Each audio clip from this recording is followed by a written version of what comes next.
कहवा के हवे दुल्हवा दुल्हवा बड़ी सुंदर हो। कहवा के हवे दुल्हवा दुल्हवा बड़ी सुंदर हो। कवन नगरिया दुल्हा उतरेलन माड़ावा अंजोर भइले हो। कवन नगरिया दुल्हा उतरेलन माड़ावा अंजोर भइले हो। अवध के हवे दुल्हवा दुल्हवा बड़ी सुंदर हो। जनक नगरिया दुल्हा उतरेलन माड़ावा अंजोर भइले हो।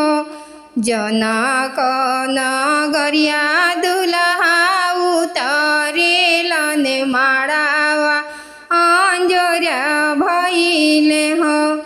घर में से निकलेली सासु त दुल्हा से अरज करे हो। घर में से निकलेली सासु त दुल्हा से अरज करे हो। के साजेला बरियतिया के डलवा साजेला हो।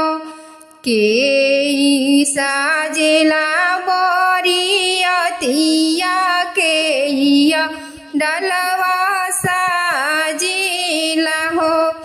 हंसी हंसी बोलेलन सुंदर दुल्हा सुनी मोरे सासू जी हो।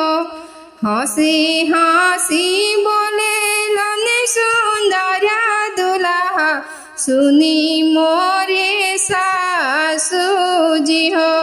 पापा मोरे सजेले बरियतिया तयामा डलवा साजेली हो। पापा मोरे सजेले बरियतिया तयामा डलवा साजेली हो। हंसी हंसी बोलेलन सुंदर दुल्हा सुनी मोरे सासू जी हो। चाचा मोरे सजेले बरियतिया तो चाची डलवा साजेली हो। हंसी हंसी बोलेलन सुंदर दुल्हा सुनी मोरे सासू जी हो। चाचा मोरे सजेले बरियतिया तो चाची डलवा साजेली हो। घर में से निकलेली सरहजिया तो दुल्हा से अरज करे हो। घर में से निकलेली साली तो दुल्हा से अरज करे हो। के जे सजेला बरियतिया तो के डलवा साजी भेजे हो। के जे सजेला बरियतिया तो के डलवा साजी भेजे हो।